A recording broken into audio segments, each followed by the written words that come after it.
I'm going to react to a recent presentation from Simon Sinek, an author and popular professional speaker. Speaking is his full-time job, so we can learn a lot about how we might improve by watching his example. And I'd like to thank Skillshare for sponsoring this video. If you've not yet heard about it, Skillshare is an online learning community that offers classes for creative and curious people on topics like freelancing, photography, cooking. It's endless. My son and I took a class on how to draw the human eye. I've been taking classes from Phil Ebner on how to make better videos, and I'm currently going through Claire Liu's leadership class on how to give and receive feedback. I offer classes on Skillshare like public speaking, listening skills, leadership, and members get unlimited access to thousands of classes. Most of them are under 16 minutes and have really concise lessons. The first 1,000 of my subscribers to click on the link in the description below will get a free trial premium membership so you can explore your creativity. The clip we are going to look at today is from Simon Sinek, and it's one where he talks about the importance of systematic leadership training. So let's watch, and I will pause here and there to point out what I notice and then make some big picture comments at the end. We don't teach people how to lead. It's a skill. It's a teachable, learnable, practicable skill. But we don't teach people how to do it, so they don't do it. Why are we surprised that people don't know how to lead? It's not necessarily because they're bad people. It's that we didn't show them how to do it, right? If we didn't show somebody how to be an accountant, you wouldn't give them your taxes because nobody showed them. They might be able to do it.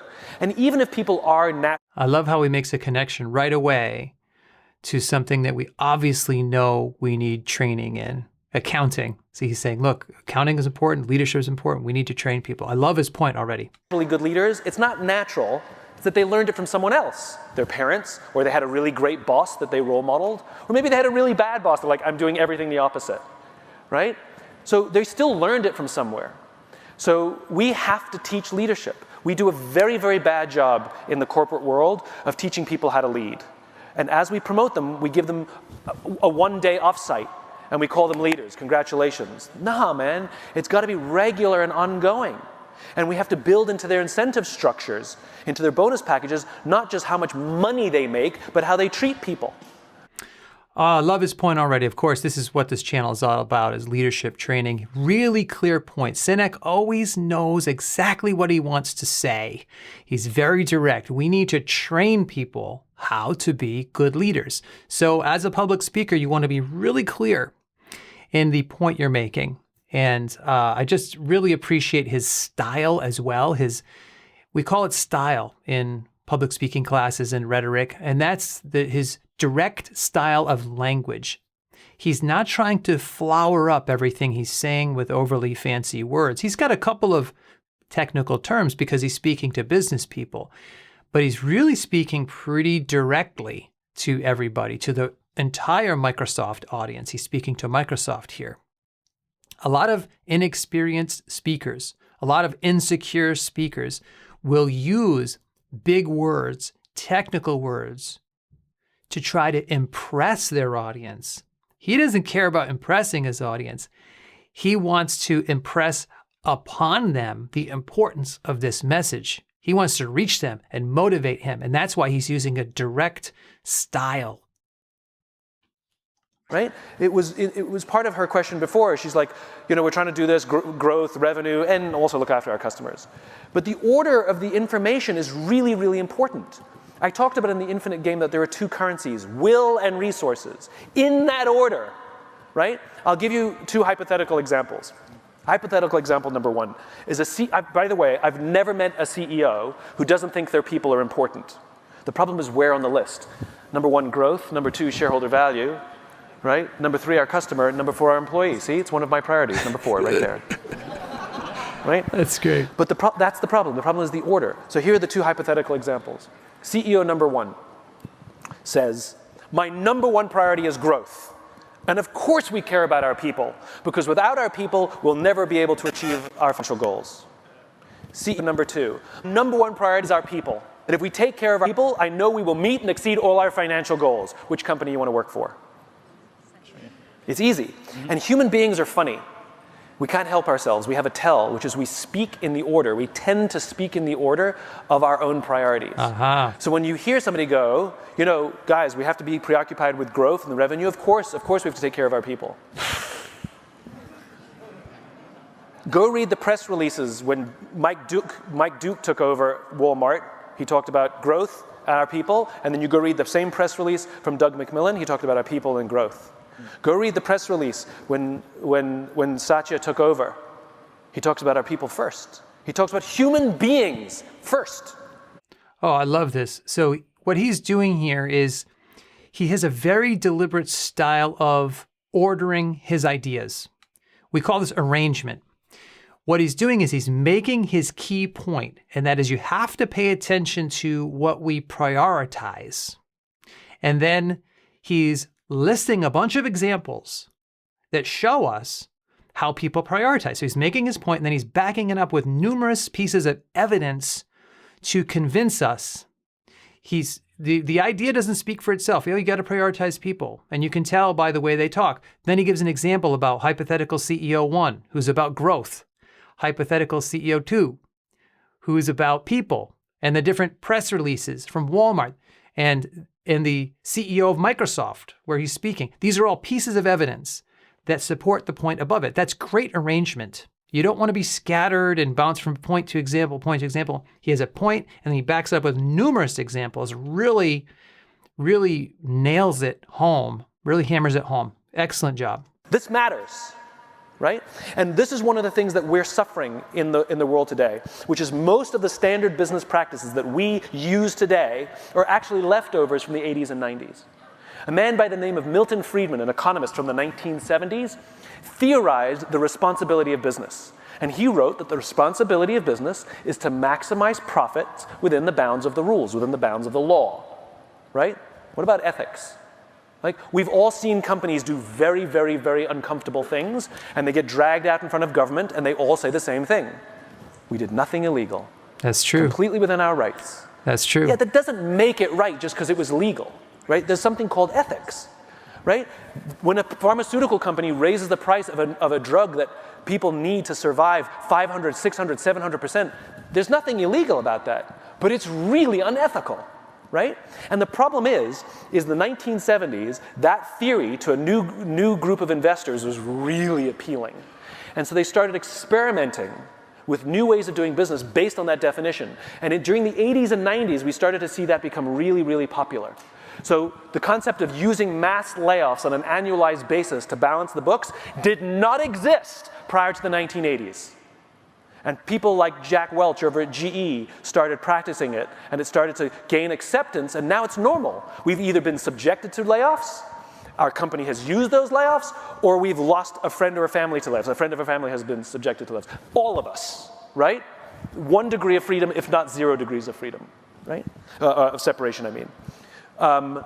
Rank and yank, where we rank people's contribution to stock price or revenue, and the top 10% get promoted, the bottom 10% get fired. That's from the 80s and 90s, right? The obsession with shareholder value and shareholder supremacy, where we prioritize on the wants and needs, desires of an external constituency over our own customers and over our own employees. That's like asking a coach who's trying to build a good team what the fans want rather than what the players need. But that's the standard of business today. That's right. He is on fire. He is fire, as the young people say. So I want to talk about something called invention. Invention is an old-fashioned word for how we gather materials before we ever stand up and speak to create our speech. And he has done a ton of homework. Now, it sounds like he's coming up with these examples off the top of his head, but he has done his homework. So again, he's following that structure that I mentioned a moment ago on arrangement and how he orders his ideas. He has his point. That is, most of the practices we use now are left over from a bygone era, from the 80s. By the way, the 80s was great in a lot of other ways, but yeah, we had some bad, weird business practices. That's his point.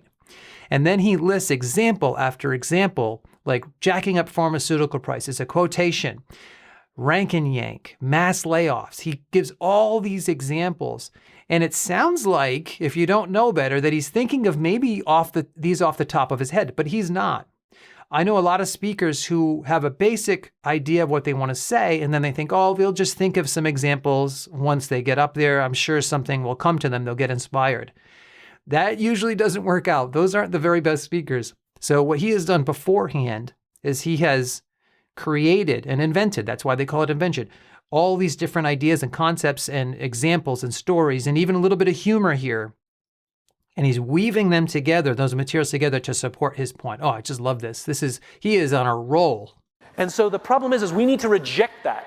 It was great for the 80s and 90s. It was great for these boom years where everybody made money. It no longer works. What got us here will not get us there. We have to abandon the practices of Jack Welch and Milton Friedman of the 80s and 90s, and we need to do it our way for the modern day. To your point, we need to build empathetic leaders. We need to build leaders who understand that their responsibility is a human job. We don't sit behind desks and lead a company from spreadsheets. We cannot. Because as we've seen, it creates discontent inside our companies. There's no such thing as loyalty anymore. There's no such thing as a gold watch at the end of your career. It doesn't exist anymore. There's an entire group of people in this room who are too young that when I say the word gold watch, they don't even know what I'm talking about. Yeah. Right? He has no idea what I'm talking about. There used to be a time that you worked for 40 years for one company and they gave you a gold watch. The point is there's an opportunity to change it, and the opportunity is ours. Really powerful stuff. So, big picture, I want to talk about his delivery. I probably could have started with delivery because his delivery is so passionate and so emphatic that when he gets excited, it makes me get excited watching him. And it's one of the great things about Sinek. He's a very dynamic, passionate presenter. And one of the ways he does that is he really knows his stuff. You notice he's not looking at any kind of notes that we can see, certainly not using a teleprompter. He might have some notes somewhere that he can glance at, but he is just rolling with this message. He's not improvising though. He knows his stuff. He's internalized it. He also is now free because he's internalized it. He's free to express himself. He's got amazing gestures. He's got a passionate voice. He speaks very rapidly, which can create a sense of momentum and energy and persuasion to what he's saying. That's a huge strength for him. And it all really comes together in this package. And part of the package is his appearance. If you notice, he's got rolled up sleeves. He doesn't have a tie, just a nice pressed shirt on.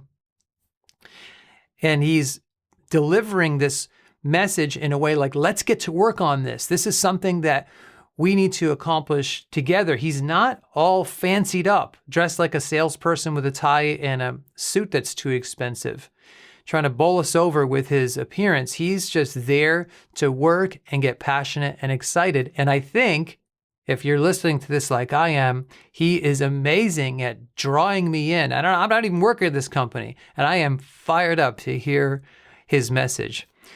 So 3 points before we go. First of all, what are your thoughts on his presentation skills, his public speaking skills? Second, who else should I react to? I would love to hear your suggestions. And third, don't forget to check out that link for Skillshare where you can take some online classes.